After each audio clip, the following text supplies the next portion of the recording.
Hello എല്ലാവർക്കും നമ്മുടെ ചാനലിലേക്ക് സ്വാഗതം. ഇന്നത്തെ നമ്മുടെ റെസിപ്പി നല്ല നാടൻ പക്കാവടയാണ്. ഇവിടെ ഇപ്പോൾ നല്ല മഴയൊക്കെയാണ്. അപ്പോൾ ഞാൻ വിചാരിച്ചു പെട്ടെന്നൊരു പക്കാവട തയ്യാറാക്കാമെന്ന്. അപ്പോൾ നിങ്ങൾക്ക് ഇഷ്ടമായിട്ടുണ്ടെങ്കിൽ ഒന്ന് ട്രൈ ചെയ്ത് നോക്കാൻ മറക്കരുത്. ആരെങ്കിലും നമ്മുടെ ചാനലിലേക്ക് ആദ്യമായിട്ട് വന്നിട്ടുണ്ടെങ്കിൽ ഒന്ന് ചാനൽ സബ്സ്ക്രൈബ് ചെയ്യാനും മറക്കരുത്. അപ്പോൾ അതിന് വേണ്ടിയിട്ട് ഞാനിവിടെ 1 കപ്പ് വറുത്ത അരിപ്പൊടിയാണ് എടുത്തിരിക്കുന്നത്. നമ്മൾ പത്തിരിക്കും ഇടിയപ്പത്തിനൊക്കെ എടുക്കുന്ന നൈസായിട്ടുള്ള അരിപ്പൊടി. അത് നമുക്ക് ഈ പാത്രത്തിലേക്ക് ചേർത്ത് കൊടുക്കാം. ഇനി ഇതിലേക്ക് ഞാൻ ഒരു 1/2 കപ്പ് കടലപ്പൊടിയാണ് എടുക്കുന്നത്. നമ്മൾ ഏത് കപ്പിനാണോ അരിപ്പൊടി എടുത്തത് അത് കപ്പിൻ്റെ അളവിന് 1/2 കപ്പ് കടലപ്പൊടി. പിന്നെ ഇതിലേക്ക് ഒരു 1/4 ടീസ്പൂൺ മഞ്ഞൾപ്പൊടി ചേർക്കാം. പിന്നെ കുറച്ച് ഉപ്പ് നമുക്ക് ഇപ്പോൾ കുറച്ച് ചേർക്കാം, പിന്നെ നോക്കിയിട്ട് വേണമെങ്കിൽ ചേർക്കാം കേട്ടോ. ഇനി ഇതിലേക്ക് ഞാൻ ഒരു 2 ടീസ്പൂൺ മുളക് പൊടി ചേർക്കുന്നുണ്ട്. എരിവൊക്കെ നിങ്ങളുടെ ഇതിനനുസരിച്ചിട്ട് ചേർക്കാം. പിന്നെ ഇതിലേക്ക് നമുക്ക് കുറച്ച് കായപ്പൊടി ഇടാം. പിന്നെ ഒരു 2 നുള്ള് പെരിഞ്ജീരകത്തിൻ്റെ പൊടി ഞാൻ ചേർക്കുന്നുണ്ട്. നല്ലൊരു ഫ്ലേവർ കിട്ടും നമ്മുടെ ഈ പക്കാവടയ്ക്ക് കേട്ടോ അത് ചേർക്കുമ്പോൾ. ഇനിയിപ്പോൾ നമുക്കത് കൈ വെച്ചിട്ട് നന്നായിട്ടൊന്ന് യോജിപ്പിച്ചെടുക്കാം പൊടികളൊക്കെ. ഇതിനിടയിൽ ഉപ്പൊന്ന് ചെക്ക് ചെയ്യുക, കുറവാണെങ്കിൽ കുറച്ചും കൂടി ചേർത്ത് കൊടുക്കുക. ഇവിടെ ഇപ്പോൾ എല്ലാം പാകത്തിനാണ്. ഇനിയിപ്പോൾ ഞാനിതിലേക്ക് 1 കപ്പ് പച്ചവെള്ളമാണ് എടുത്തിരിക്കുന്നത്. അപ്പോൾ ഇത് ഒറ്റയടിക്ക് അങ്ങോട്ട് ഒഴിച്ച് കൊടുക്കരുത്, കുറേശ്ശെ ഒഴിച്ചിട്ട് നമുക്ക് ഒന്ന് കുഴച്ചെടുക്കാം. അല്ലെങ്കിൽ ഒത്തിരി അങ്ങോട്ട് വെള്ളം കൂടിയിട്ട് നമുക്ക് മാവ് ശരിയായി കിട്ടില്ല. അപ്പോൾ അതാ ഞാനിവിടെ നന്നായി ഒന്ന് കുഴച്ചെടുക്കുന്നുണ്ട്. അപ്പോൾ അതാ ഞാനിവിടെ നന്നായി കുഴച്ചെടുത്തു. അപ്പോൾ നല്ല സോഫ്റ്റായിട്ട് കിട്ടിയിട്ടുണ്ട് നമ്മുടെ പക്കാവടയുടെ മാവ്. ഇതേപോലെ നമ്മൾ തൊട്ട് നോക്കുമ്പോൾ നല്ല സോഫ്റ്റായിട്ട് ഇരിക്കും. അപ്പോൾ ഒരു 3/4 കപ്പ് വെള്ളമേ ഞാനിവിടെ യൂസ് ചെയ്തിട്ടുള്ളൂ കേട്ടോ. അപ്പോൾ ഇതേപോലത്തെ അച്ചാണ് ഞാനിവിടെ എടുത്തിരിക്കുന്നത് നമുക്ക് പക്കാവട ഉണ്ടാക്കാനായിട്ട്.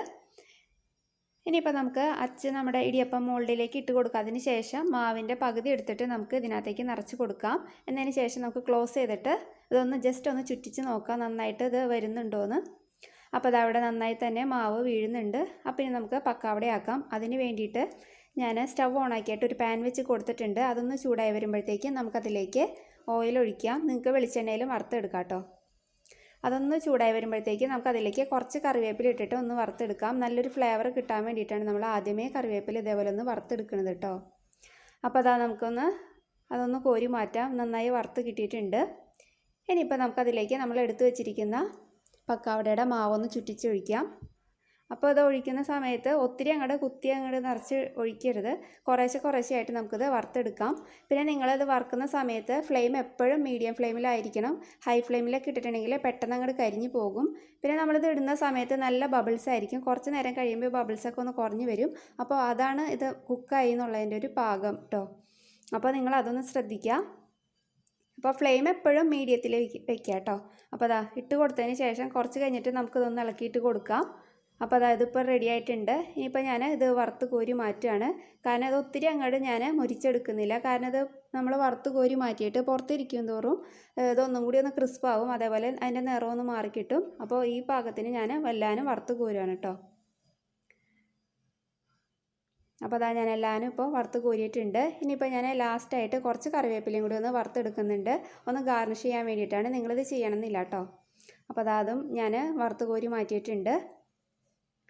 അപ്പോൾ നമ്മുടെ എല്ലാ പക്കാവടയും ഇവിടെ ഞാൻ വറുത്തെടുത്തിട്ടുണ്ട്. ഒരു 6 ബാച്ചിനുള്ള മാവ് ഉണ്ടായിരുന്നു ആ 1 കപ്പ് മാവിന് കേട്ടോ. അപ്പോൾ നിങ്ങളിത് എന്തായാലും ഒന്ന് വീട്ടിൽ ട്രൈ ചെയ്ത് നോക്കുക. നല്ല അടിപൊളിയായിട്ട് ചായക്കൊക്കെ കൂടെ കഴിക്കാൻ പറ്റുന്ന ഒരു സ്നാക്കാണ്. അപ്പോൾ നമുക്ക് വീട്ടിൽ തയ്യാറാക്കി എടുക്കാമല്ലോ, കുട്ടികൾക്കും കൊടുക്കാം. അപ്പോൾ ഇനി ഞാനൊന്ന് ടേസ്റ്റ് ചെയ്ത് നോക്കാം.